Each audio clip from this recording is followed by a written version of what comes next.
Welcome once more to the No One Warned You podcast, the podcast where we have no fluff conversations about the things you should know when you're starting a business or if you're growing your business. And this is the third episode out of a series of three. We're here with James Agris. And if you haven't watched the other episodes and if you want to know more about him, go back to the first episode. You're going to have fun. We've been talking about some great topics here. And in this episode, we're going to talk about how AI is confidently wrong about your business. So right now, James, the big thing is AI, and we're all into AI. But I'd like to hear from you. And I do know you use AI heavily. Is that right? I do, absolutely. I think it's very much a necessity in the type of work that I do. Okay, and how has it actually and genuinely made it faster and better in your work? Yeah, so I mean, I think if you go back and listen to the previous episodes, right, the topics, what I typically produce is a report for a private equity investor on the business and the strategy of the business in which they're potentially making an investment, right? Strategy in the context of the market in which the business operates. So what does that involve, right? From kind of the workload that I do, right? So it's first of all, it's a lot of secondary desktop research, right? I try to gather all the information that's available in the market that's been published on not only the target company but the customers that it serves, adjacent markets, right? Anything to kind of ground myself in the business. I also do a lot of primary research, right? So I do a lot of interviews with industry participants, experts, customers, competitors, you name it, based on what the business is. I do surveys, online surveys. I do focus groups, depending on what's kind of required here, right? I do a lot of research in terms of competitive dynamics. So what products a competitor is providing, right? And 5 years ago, all to be done by my team essentially manually. Um, AI has really shortcutted a lot of that, right? So I can really, I've built a number of agents, right, that can do research and kind of summarize it in order to produce, initial perspective on the business. For primary research, I do a lot of interviews. Like I said, I might be doing 30 or 50 interviews. Obviously, it's very hard to keep it straight in kind of one's head who said what. Um, Prior to AI, I would have to kind of like dig through transcripts and search for different things. AI can pull this information in kind of minutes. Um, I can direct agents to do competitive research, right? Go on their website, pull down their product information, compare the price comparison if it's available, right? Depending on the product or service. So all of that is something that would take my team, weeks to do. Now I can just direct AI to do, right? So it's going to reduce that time frame substantially. I think what it really hasn't done is kind of two things. One is like structuring the problem, knowing what to look into in order to understand the competitive differentiation, the customer decision making process, the market sizing. If you just direct AI to answer those questions, it is really not going to do a good job, right? It's not going to look at the most critical things. And then another thing, it's not going to execute judgment in terms of like what's important and what's not important from the research that it pulls up. And this is where I think is becoming increasingly important to work with experienced consultants, experienced market researchers, to kind of not only to structure the problem correctly, but derive the right insights from the output of the research. Um, so I'll say that's kind of the critical development right now. So AI will not take your place, apparently, James. Well, I mean, not yet. I think I would say once you are able to trust AI within $100 million investment decision, then yes. But I think a lot of us are going to be in all sorts of trouble as a society, right? Once kind of AGI, right, becomes available. But I think right now it's a tool. It's a tool that we all must use in order to remain productive. As my clients kind of require and produce the type of results that are required. But like I had a client that I worked with, over the past 5 years, right? Working on a proposal on a deal that they're pitching, right? And the first thing they sent me is a diligence report, that Claude pulled together, right? Just for my own education, right? They know very well this is not an end all be all, right? That they need somebody to, actually do all the legwork in order to determine it. But Claude provides a nice summary of what's publicly available, and it's a very dense 50-page report written in a very verbose style that the AI tends to write in, and it's just an input, right? I mean, like if this was it, then I would be out of business, right? But if it wasn't, if they didn't produce that, I would ask Claude to do the same thing as I get started, right? In order to kind of put an initial perspective together. But like I said, there's a lot more work needs to be done before you can really do due diligence work that I do.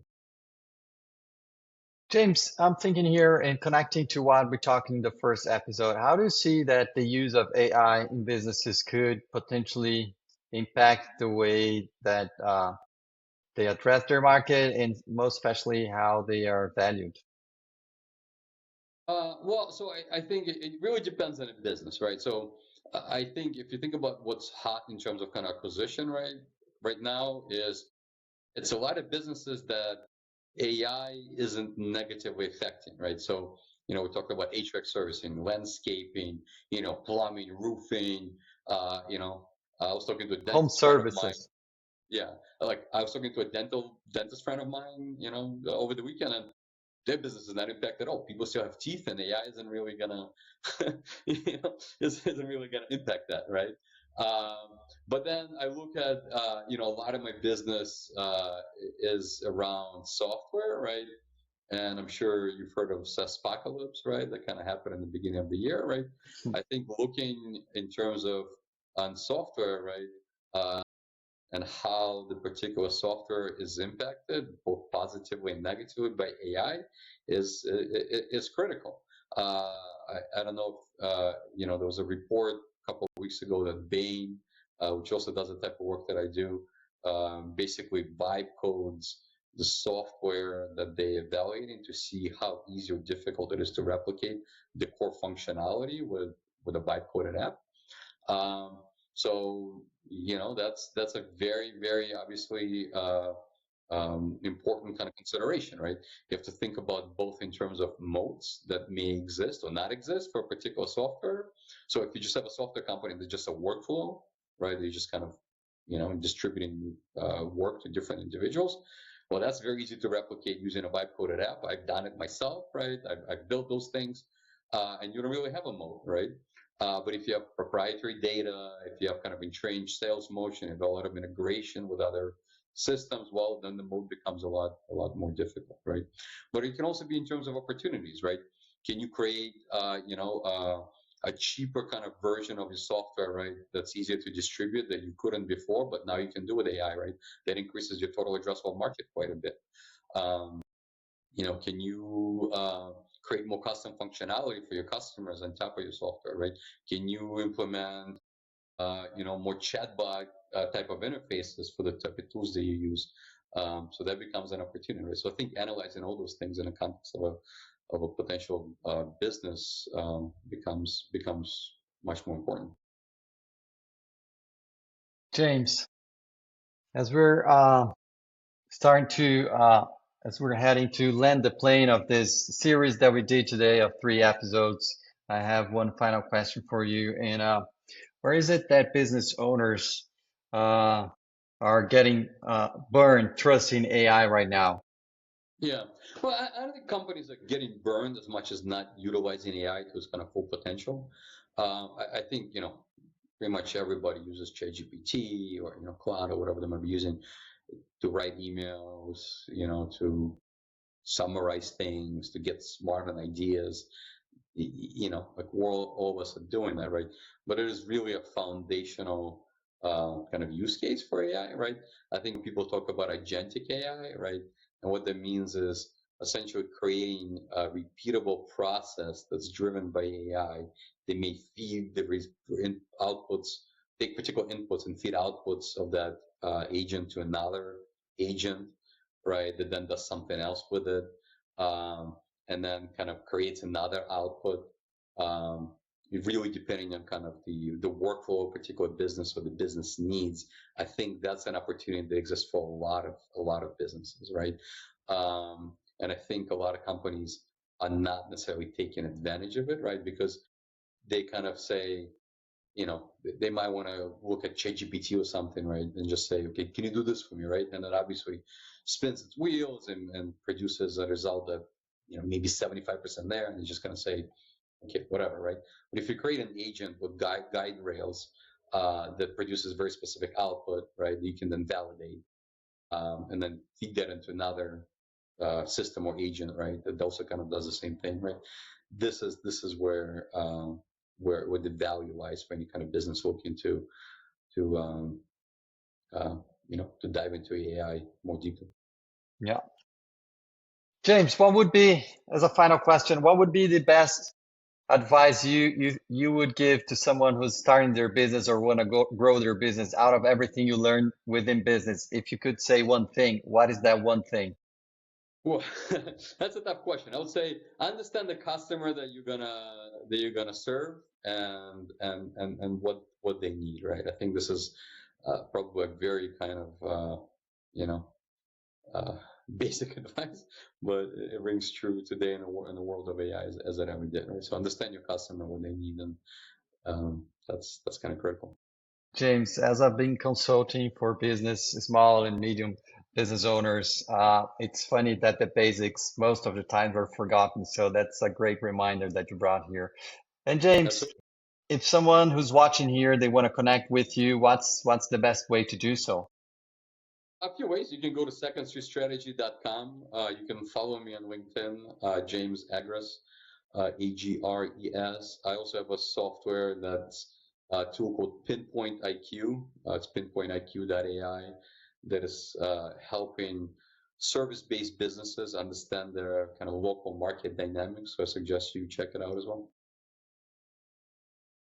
So there you go, guys. And well, James, thank you so much for being with us here. It's been an honor and a pleasure to learn and hear your insights and get from your knowledge. Glad to be here, Emery. That was a great set of conversations. And for you watching, thank you so much as well. And remember, this is the third episode. If you haven't watched the two previous one, go back there. You're gonna have some fun and learn some good stuff. Alrighty, see you. Bye bye. Thank you, everyone.